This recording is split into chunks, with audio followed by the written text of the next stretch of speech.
Bismillahirrahmanirrahim. Alhamdulillah wassalatu wassalamu ala Rasulillah wa ala alihi wa sahbihi wa man wala. Jadi kita alhamdulillah telah sampai kepada akhir bab zakat. Penulis membicarakan tentang sedekah. Yani sedekah yang sunnah.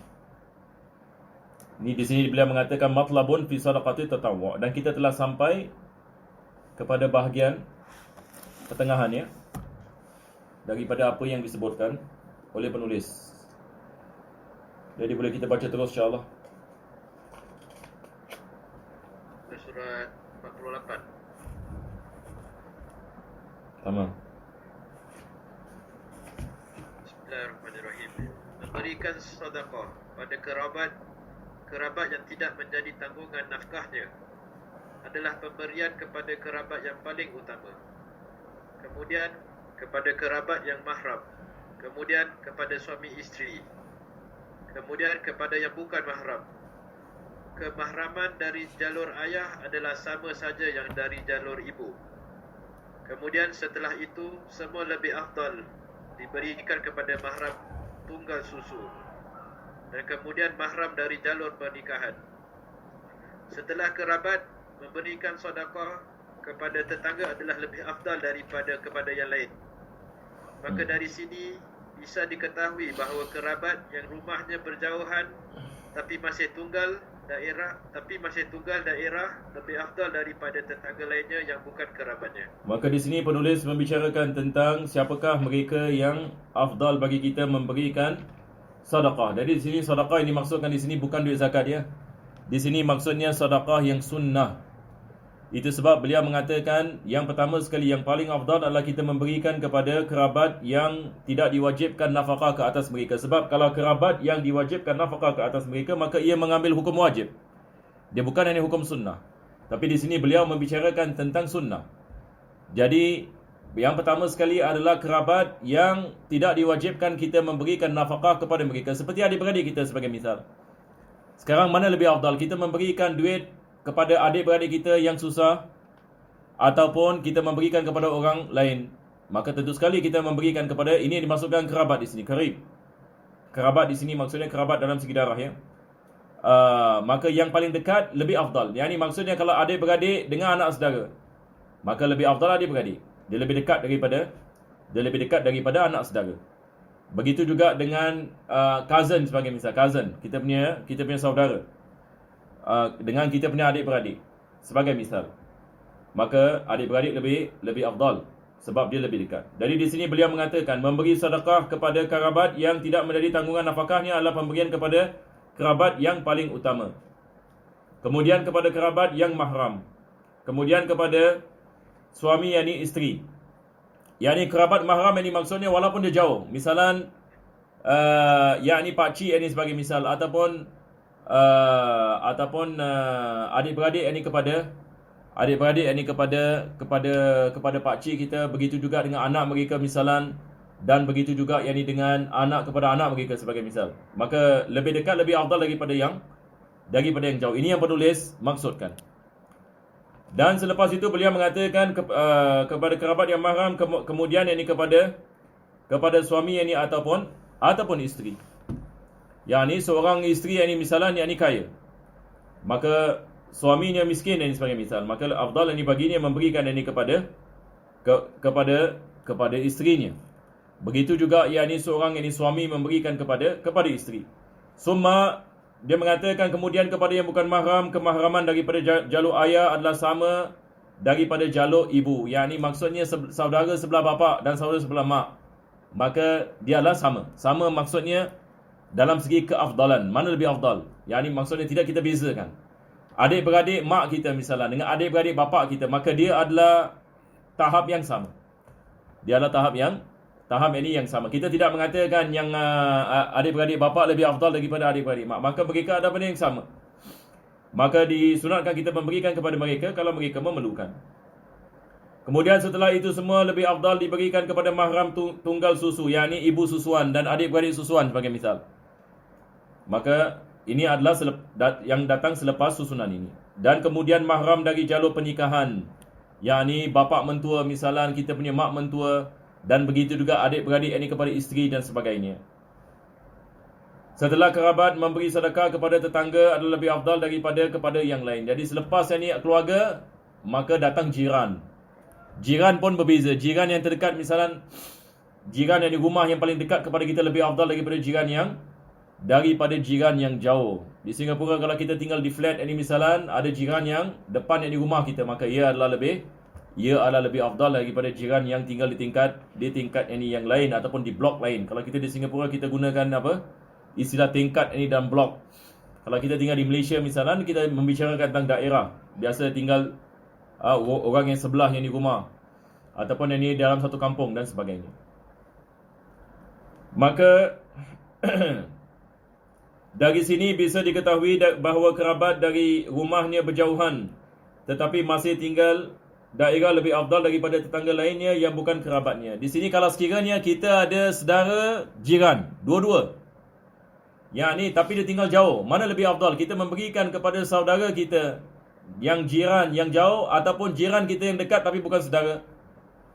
Di sini kita mengatakan lebih afdal kita memberikan kepada saudara kita yang tinggal jauh. Yang ini maksudnya dia saudara dan dia jiran juga, tapi dia tak dekat dengan kita misalnya yang di rumah yang tidak begitu dekat.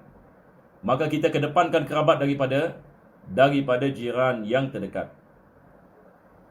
Nah, teruskan. Jadi saya rasa ini tak ada masalah boleh faham insya-Allah. Ini bab ini mudah. Kita tak perlukan ini banyak syarahnya. Nah, teruskan. Tidak sunnah bersedekah barang yang diperlukan sendiri. Bahkan hukumnya haram mensedekahkan barang yang diperlukan untuk menafkahi dan membiayai selama sehari semalam orang yang wajib ditanggung nafkah hidupnya, atau yang diperlukan untuk membayar hutang, sekalipun belum sampai masa pembayarannya dan sekalipun tidak ditagih. Nah, sekarang untuk kita faham ini perkara ini, dia benda yang senang. Sekarang ini misalan kita ada duit. Kita ada duit, tapi kita memerlukan duit ini misalan untuk nafkah keluarga. Nafkah wajib Yang ni sekarang kita tinggal di Singapura sebagai misal, kita ada nafkah. Yang ni kita nak kena bayar misalan duit rumah. Lepas itu kita bayar duit bil. Lepas itu kita memberikan kepada isteri misalan yang ni untuk membeli barang-barang rumah misalan, makanan dan sebagainya untuk bulanan. Dan begitu juga anak-anak punya duit sekolah sebagai misal. Jadi kita tahu yang ni berapa banyak kita perlukan yang ni misalan dalam satu bulan. Kalau sekiranya seseorang ini misalan dia ada duit itu secukup-cukupnya sebagai misal, secukup-cukupnya. Di sini kita mengatakan diharamkan dia menggunakan duit itu dan memberi sedekah kepada orang lain. Apa sebabnya? Sebab di sini kita ada nafkah yang wajib dengan sedekah yang sunnah. Mana yang patut kita kedepankan? Kalau sekiranya kita kedepankan yang sunnah dan kita tidak melakukan yang wajib, ini menunjukkan kejahilan kita. Bagaimana kita melakukan yang sunnah dan kita meninggalkan yang wajib? Wajib ini kita tinggal. Ibarat ini seperti apa? Satu orang ini dia tak solat 5 waktu tapi dia solat duha. Dia solat qabliyah, dia solat ba'diyah, dia solat witir. Tamam. Lepas itu dia tak solat yang wajib. Apa kita mengatakan kepada orang ini? Yang dia terjerumus dalam maksiat tapi mungkin dia menyangkakan masya-Allah saya melakukan banyak yang sunnah. Maka ini adalah perbuatan yang diharamkan walaupun pada zahirnya dia melakukan kebaikan. Walaupun pada zahirnya dia melakukan kebaikan, akan tetapi dia melakukan maksiat, dia berdosa dengan melakukan sedekah sedemikian.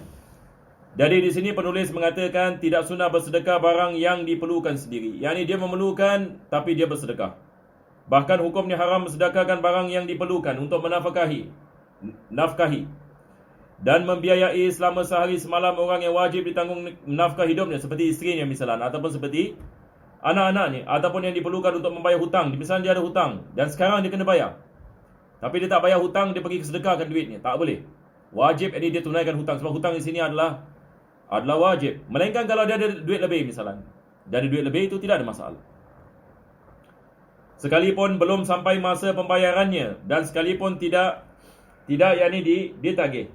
Yang ini maksudnya di sini adalah dia dalam keadaan yang mana belum masa untuk dia melunaskan ini hutangnya. Walaupun kalau sekiranya dia mengatakan kalau saya memberikan duit saya tidak dapat melaksanakan hutang saya, walaupun hutang ini ditangguhkan, walaupun hutang ini ditangguhkan oleh orang yang dia berhutang.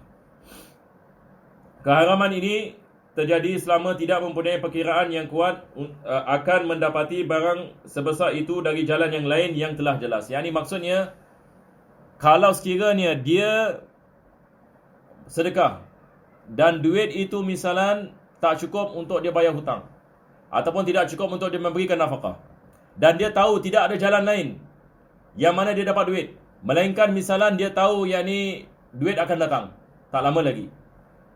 Misalan yang ni dia bekerja misalan, ataupun dia buat bisnes misalan, akan datang yang ni wang lagi 3 hari, lagi 4 hari, maka dia memberikan sedekah sekarang. Tetapi duit itu tak cukupi untuk dia memberikan nafkah, tapi dia tahu lagi 3 hari dia akan dapat wang. Ini tidak ada masalah. Bilakah ia menjadi haram? Apabila tidak ada jalan lain yang ni untuk dia mendapat wang, dia sedekah semua duit dia misalan, dan dia tahu yang ni dia akan terjerumus dalam kefakiran dan dia tidak dapat melaksanakan tanggungjawabnya dalam nafkah. Maka di sini kita mengatakan diharamkan yang ni dia mengeluarkan duitnya pada ketika itu. Boleh faham insya-Allah? Saya harap boleh faham ya. Nah, teruskan. Keharaman ini terjadi selama tidak mempunyai perkiraan yang kuat akan mendapati barang sebesar itu dari jalan lain yang telah jelas. Kerana kewajipan adalah tidak boleh ditinggalkan hanya kerana memenuhi amal kesunahan. Nah, ini al-illah ni. Kita panggil ni al-illah ni. Amalan benda yang wajib tidak boleh ditinggalkan kerana yang sunnah. Jadi apa yang disebutkan oleh penulis semua dibalik berkaedah ini. Kita tidak boleh melakukan sunnah dan kita meninggalkan yang wajib. Nah, teruskan. Dan di mana sedekah dihukumi haram, orang yang diberi sedekah tidak berhak memilikinya. Demikian fatwa guru kita Al-Muhaqqiq Ibnu Ziyad radhiyallahu anhu. Sekali lagi baca sekali lagi, kerana kewajipan adalah tidak boleh. Saya terlepas tadi. Kerana kewajipan adalah tidak boleh ditinggalkan hanya kerana memenuhi amal kesunahan. Dan di mana sedekah dihukumi haram, orang yang diberi sedekah tidak berhak memilikinya. Ya, ini maksudnya dia tidak memiliki sesuatu, dia memberikan sedekah. Penulis ini mengatakan haitsu harumati sadaqatu bi syai'in lam yamlikhu tasadduqu alaihi. Yani dia hukum ni sama seperti apa? Misalan saya ada sesuatu, tapi saya tak memilikinya. Tamam? Misalan duit kawan saya, dan saya sedekah duit tersebut. Haram ini hukumnya, sebab ia tidak dimiliki. Nah, teruskan. Terjemahan dia lain sikit Ustaz. Apa dia? Terjemahan dia lain sikit apa yang Ustaz cakap. Apa dia mengatakan? Orang yang diberi sedekah tidak berhak memilikinya. Sekejap ya, dia mengatakan kerana kewajipan adalah tidak boleh ditinggalkan hanya kerana memenuhi amalan kesunahan. Ini tidak ada masalah. Dan di mana sedekah dihukumi haram, orang yang diberi sedekah tidak berhak memilikinya.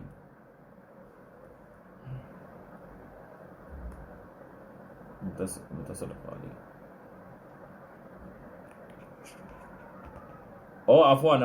Ini adalah berkenaan dengan satu orang yang misalan dia kaya misalan. Dia tidak berhak untuk menerima sedekah. Dan dia tahu orang ini memberikannya sedekah, orang ini menyangkakan dia fakir, tapi dia tahu dan dia menerimanya. Maka haram ini hukumnya dia menerimanya. Sebab ini adalah bagi orang miskin, tapi dia mengambilnya. Boleh faham insya-Allah? Nah, teruskan. Demikian fatwa guru kita Al-Muhaqqiq Ibnu Ziyad radhiyallahu anhu. Tapi menurut pendapat yang dimantapi guru kita di dalam syarah Al-Minhaj adalah bahawa ia tetap berhak untuk memilikinya. Teruskan. Mengungkit sedekah yang telah ia berikan hukumnya haram dan melebur pahalanya, seperti halnya keharaman melukai hati penerima sedekah. Nah, di sini penulis membicarakan ada khilaf di antara Syekh ini Ibn Ziyad dan juga Syekh ini Ibn Hajar berkenaan dengan masalah tadi. Sekarang satu orang ini misalan dia tidak berhak untuk menerima sedekah, tapi dia menerimanya. Adakah duit itu duit haram? Ini adalah masalah khilaf.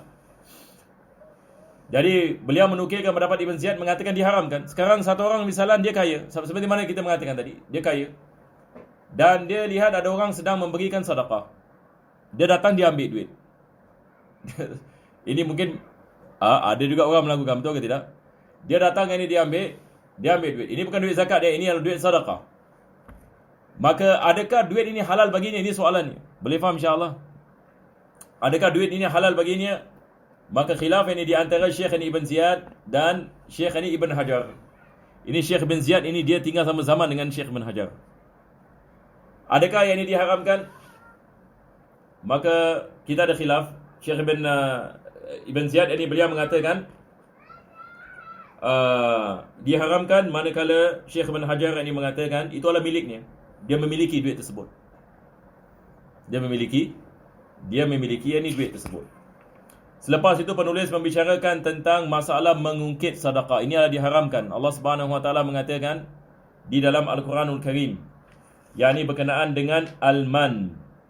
Kita ada ayat yang ini berkenaan dengan al-man. Yang ini maksudnya satu orang mengungkit. Dia mengatakan, kau tak ingat dulu aku dah kasih kau? Kau tak ingat dulu aku kasih ini? Ini menyebabkan pahalanya semua yang ini luput. Kalau sekiranya dia mengungkit-ungkit. Ini adalah perbuatan yang tidak dibolehkan. Jadi di sini penulis mengatakan mengungkit sedekah yang telah ia diberikan hukumnya haram dan melebur pahalanya. Seperti halnya keharaman melukai hati penerima sedekah. Ada orang yang ini dia memberikan sedekah, selepas itu dia menghina orang tersebut.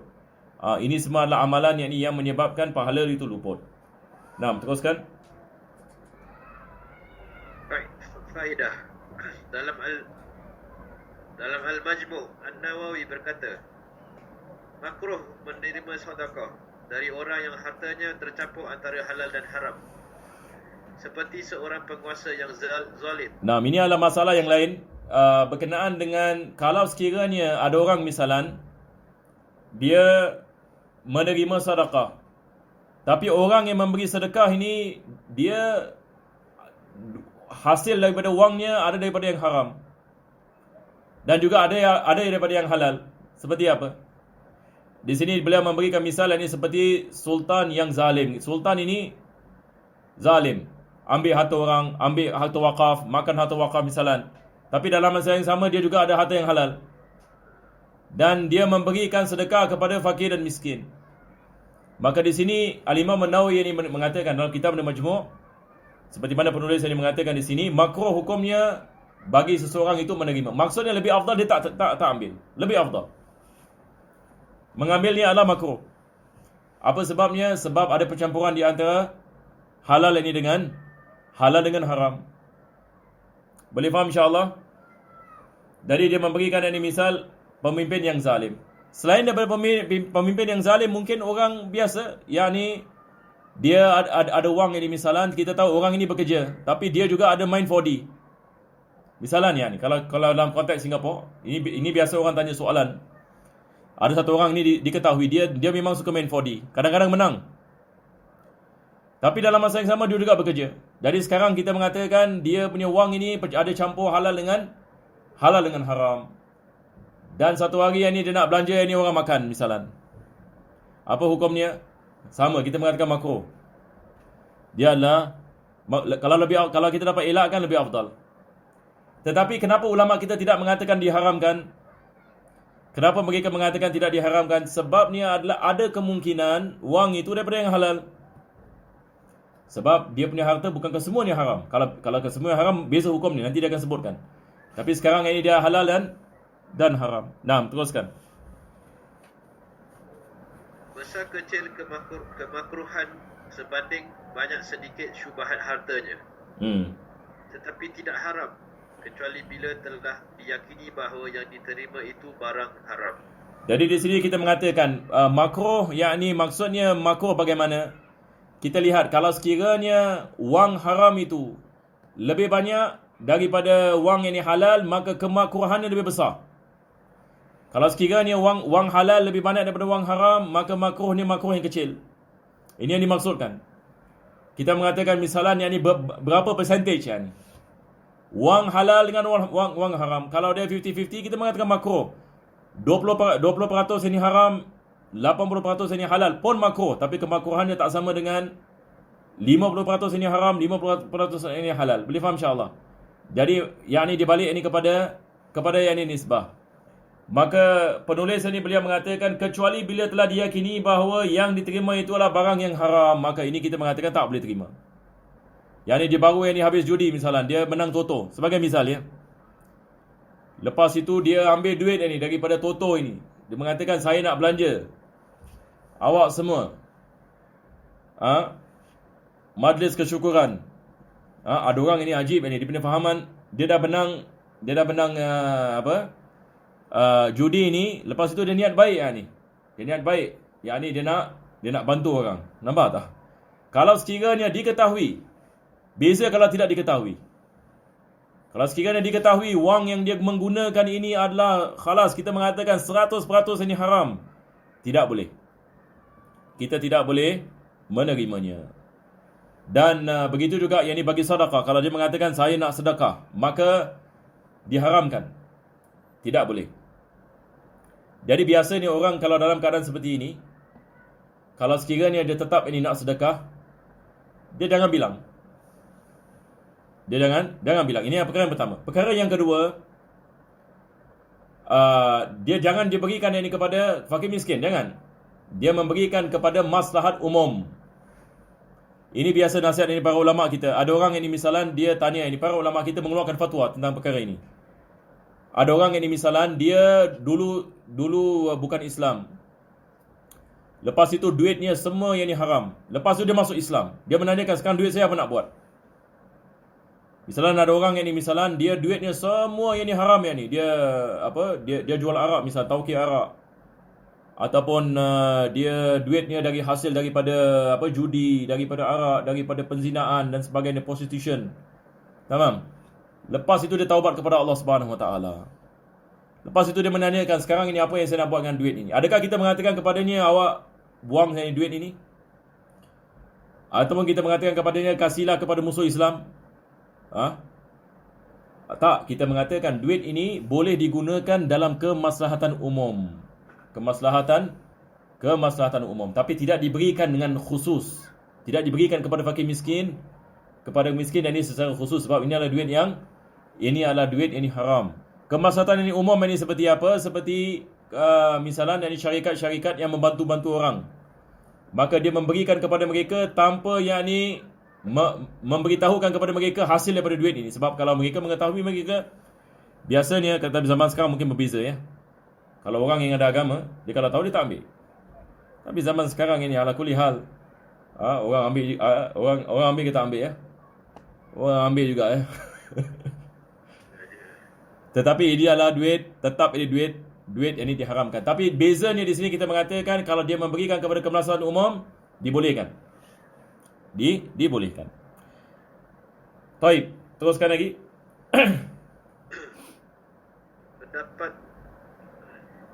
Pendapat Al-Ghazali bahawa menerima sedekah dari orang hartanya sebagian besar haram adalah haram. Muamalah dengan orang yang hartanya sebagian haram itu hukumnya haram menurut pendapat yang syadz, menyimpan dari kaedah. Baik, ini adalah pendapat Al-Imam Al-Ghazali. Al-Imam Ghazali yang ini mengatakan, beliau mengatakan menerima sedekah daripada orang hartanya sebahagian besar adalah haram. Sebahagian besar adalah haram. Misalan 60% haram, 40% halal. Dari mana lebih besar? Haram ini lebih besar. Al-Imam Ghazali mengatakan hukumnya haram. Maka pendapat Imam Ghazali bercanggah dengan pendapat Mu'tamad. Bercanggah dengan pendapat ini ulama-ulama yang lain. Maka pendapat Imam Ghazali ini dikirakan sebagai syadz. Di sini kita nak kena faham istilah ini ya. Apa maksud syadz? Mungkin antum tulis ini. Yang dimaksudkan dengan syadz adalah pendapat yang bercanggah dengan pendapat yang diterima oleh para ulama. Sekarang ini misalan 100 ini ulama mengatakan boleh, satu orang mengatakan tak boleh. Tamam? Ini kita mengatakan pendapat syadz. Tetapi khilaf mu'tabar, khilaf kita mengambil iktibar khilaf. Kenapa? Sebab ini ulama besar. Nampak tak? Kalau orang awam yang mengatakan, kita tak ambil iktibar khilaf. Tapi yang mengatakan siapa? Ini seperti misal di sini Imam Ghazali, Imam Ghazali, imam yang besar. Imam Ghazali mengatakan sesuatu, maka ulama-ulama mengambil iktibar. Betul ke tidak? Dia beza kalau orang yang mengatakan orang yang tidak dikenali. Khalas, ini kita mengatakan hatta bukan syaz ya ni.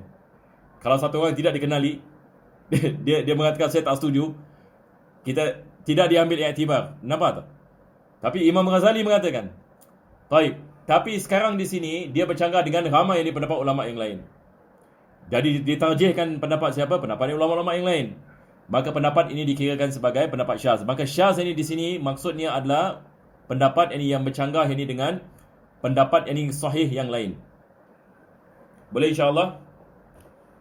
Sama juga dengan dalam ilmu hadis. Ilmu hadis juga kita ada begini. Kita ada dua hadis sahih bercanggahan. Hadis ini yang pertama, ramai yang ulama mengatakan dia adalah sahih. Hadis ini yang kedua, satu saja yang mengatakan dia sahih misalnya. Tapi makna dia bercanggah. Maka kita tolak hadis yang kedua ini. Kita mengatakan inilah hadis yang syaz. Jadi syaz kalau dalam bahasa Arab, mungkin antum tulis ini. Dalam bahasa Arab kita mengatakan asyazu mukhalafatus sihah. Mukhalafah as-sihah. Yang ini dia bercanggah dengan yang sahih.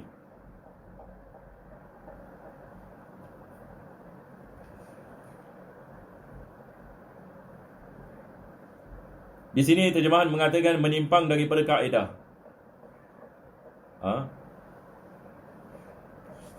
Yang ini seperti mana kita mengatakan syaz ini, misal seperti tadi kita mengatakan, yang ini pendapat yang bercanggah dengan pendapat yang ramai, yang sahih.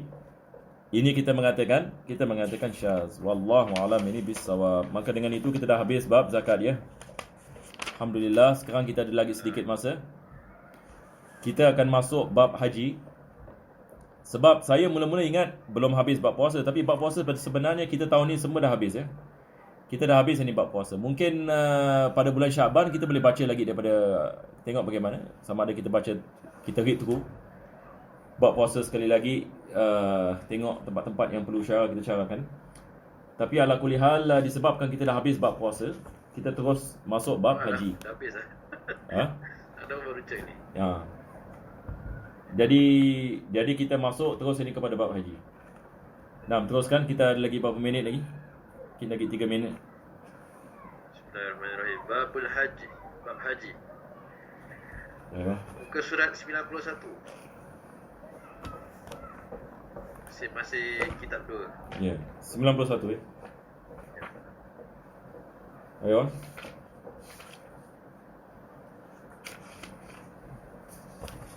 Pengertian haji. Haji atau hiji menurut arti bahasa bermakna menyengaja atau banyaknya orang yang mengagungkan. Sedang menurut syarak adalah menuju Kaabah untuk menunaikan ibadah, seperti yang akan diterangkan berikut ini. Ibadah haji termasuk salah satu syariat para nabi terdahulu. Ada riwayat bahawa Nabi Adam AS menunaikan ibadah haji 40 kali. Berangkat dengan berjalan kaki dari Hidya, dan kepada beliau Jibril berkata, sesungguhnya sejak sebelum engkau, para malaikat telah melakukan tawaf di Baitullah ini selama 7,000 tahun. Ibnu Ishaq berkata, Allah tidak mengutus Nabi setelah Nabi Ibrahim AS kecuali telah menunaikan haji. Ulama selain beliau menerangkan bahawa sesungguhnya tiada seorang Nabi pun kecuali telah melakukan haji. Nah, sekarang kita masuk ini kepada bab haji. Jadi penulis pada awalnya yang ini mengatakan, wa huwa bi fathi awwalihi wa kasrihi luratan al-qasdu. Yang ini dalam segi bahasa ya. Dia mengatakan bi fathi awwalihi. Yani awal di sini adalah huruf ha. Al-hajj. Ini dimasukkan dengan fath awwali. Yani awal huruf di sini adalah huruf ha. Wa kasrihi. Dan begitu juga kita ada kasr, yakni hijj. Dalam Al-Quran ini hijj walillahi 'alan nasi hijjul bait. Jadi kita ada hajj dan kita ada hijj. Dalam segi bahasa dia adalah al-qasd. Al-qasd yakni dia adalah niat. Jadi haji ini dia adalah daripada makna niat. Maka beliau mengatakan haji ataupun hajj menurut ini erti bahasa bermakna menyengaja ataupun banyaknya orang yang mengagungkan. Ini juga adalah dalam segi bahasa. Tetapi biasanya apa yang penting adalah dalam segi syarak.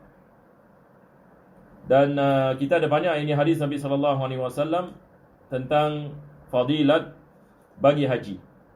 Ini disebutkan di dalam syarah dan disebutkan hadis berkenaan dengan man jaa hajjan yuridu wajhallahi ta'ala faqad ghafara lahu ma taqaddama min dhanbihi wa ma ta'akhkhar wa yashfa' fi man da'a lahu. Yani barang siapa yang datang untuk menunaikan haji dengan ikhlas, maka Allah akan mengampunkan dosa yang lepas dan dosa yang akan datang. Ini adalah daripada kelebihannya. Dan dia akan memberikan syafaat bagi orang yang mendoakan. Dan begitu juga ada hadis ini yang lain mengatakan man qada nusukahu wa saliman nasu min lisanihi wa yadihi ghufira lahu ma taqaddama min dhanbihi wa ma ta'akhkhara. Ini sekali lebih kurang ini makna yang sama. Yani Allah akan mengampunkan dosa yang sebelum dan selepas, tapi dengan syarat dia selamat daripada lidahnya. Yani maksudnya dia tidak mengatakan apa-apa seperti mengumpat dan fitnah kepada manusia yang lain, dan begitu juga dia tidak menzalimi. Maka ini menjadi sebab yani dosa-dosanya akan diampunkan yani oleh Allah Subhanahu wa taala. Jadi ini adalah perkara ini yang pertama. Selepas itu beliau mengatakan wa syar'an qasdul ka'bati lin nusukil ati. Dalam segi syarak dia adalah qasdul Ka'bah. Yani niat yani untuk pergi yani ke Ka'bah untuk menunaikan ibadah haji yang akan disebutkan di dalam bab ini. Penulis mengatakan wa huwa minasyara'i'il qadimah, dan penulis mengatakan haji ini bukan khusus bagi umat Nabi sallallahu alaihi wasallam. Bahkan nabi-nabi sebelum Nabi sallallahu alaihi wasallam juga melakukan haji, dan beliau menukilkan haji ini para anbiya, dan kita ada riwayat ini berkenaan dengan Nabi Hud, dengan Nabi Saleh. Itu semua nanti kita akan sebutkan insya-Allah mungkin pada pengajian yang akan datang disebabkan masa. Jadi penulis ini sedang membicarakan tentang kelebihan dan juga berkenaan dengan amalan haji ini dilakukan oleh para anbiya dan juga Nabi Ibrahim AS. Itu sebab kita lihat kaum Arab ini pada zaman Nabi SAW mereka juga melakukan haji jahiliyah. Mereka hidup zaman jahiliyah tapi mereka ada ibadat haji. Bagaimana mereka tahu ini ibadat haji tentang kelebihan Arafah dan melakukan tawaf dan sebagainya? Disebabkan Nabi Ibrahim AS. Sebab Nabi Ibrahim AS diutuskan dan beliau menyampaikan agama, dan Nabi Ismail AS tinggal di Makkah. Dan dia menyampaikan agama di sana. Selepas itu yang ini datang manusia sembah berhala dan mengubahkan agama Nabi Ibrahim AS. Maka datang Nabi Muhammad SAW dan menerangkan kepada mereka apa yang telah diubah dan apa yang hak, dan membezakan daripada yang batil. Wallahu a'lam bishawab. Wa sallallahu ala sayyidina Muhammadin wa ala alihi wa sahbihi wasallam. Insya-Allah kita tutup dengan doa. Melainkan kalau ada siapa-siapa ada soalan ya.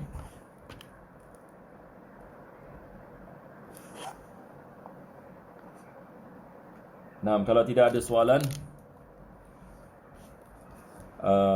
kalau siapa-siapa ada soalan dalam pengajian-pengajian yang akan datang, antum boleh just type kat message ya. Nanti insya-Allah kalau ada soalan, insya-Allah pada akhir kelas seperti masa seperti ini, insya-Allah kita boleh lihat. Baik, kita boleh tutup dengan doa ya. Bismillah. Bismillahirrahmanirrahim. Rabbana fa'na bima 'allamtana rabbi 'allimna alladhi yanfa'una. Rabbi faqihna wa faqih ahlana wa qarabatin lana fi dinina wa ahli Musa wa Zakar. Rabbi wafiqna wa wafiqhum lima tarda bihi qawlan wa fi'lan karama. warzuqi kulla halalan da'ima wa akhilan aqiya ulama. نحظى بخير ونفى كل بشر. ربنا أصلح لنا كل شؤون وأكرم برضاك منك العيون. واقضي عنا ربنا كل الديون قبل أن تأتينا رسل منون. واغفر واستر أنت أكرم من ستر. وصلاة الله تعالى المصطفى من الحق دعانا والوفاء بكتاب فيه للناس الشفاء. وعلى الآل الكرام الشرفاء وعلى صحبه مصابه ضرار. اللهم اهدنا بهدى واجعلنا ممن يسارع في الرضا ولا تولنا وليا سوى ولا تجعلنا ممن خلف أمرك وأصاك وحسبنا الله ونعم الوكيل ولا حول ولا قوة إلا بالله العلي العظيم. يا ربنا اعترفنا بأننا اقترفنا وأننا أسرفنا على لفظ أشرفنا، وتب علينا توبة تغسل كل حوبة، واستر لنا العورات وآمن روعات، واغفر لوالدينا ربي ومولدينا والأهل والإخوان وسائر الخلان وكل ذي محبة أو جيرة أو صحبة والمسلمين أجمعين. ربي فاسمع فضلا ومنونا منا باكتساب منا بالمصطفى الرسول نهضى بكل سل. صلى وسلم ربي عليه عند الحبل وآله وصحبه عدادة الصحب، والحمد لله في البدء والتناهي. فاتحة. الله يتقبل صلاة والمعاملة ورحمة لنا أمواتكم وأمواتكم وأموات المسلمين أجمعين. الله يتغشم برحمة ويختم لكم بخير ويختم بعافية ويسوي شأنكم ظاهر باطن وإلى حدقة النبي صلى الله عليه وسلم. الفاتحة. أعوذ بالله من الشيطان الرجيم. بسم الله الرحمن الرحيم. الحمد لله رب العالمين الرحمن الرحيم مالك يوم الدين إياك نعبد وإياك نستعين اهدنا الصراط المستقيم صراط الذين أنعمت عليهم غير المغضوب عليهم ولا الضالين آمين. ربنا تقبل دعاءنا إنك أنت السميع العليم وتب علينا إنك أنت التواب الرحيم واختم الصالحات أعمالنا أجر الله الكريم بفضل سبحان ربك بالعزة عما يصفون وسلام على المرسلين الحمد لله رب العالمين. السلام عليكم.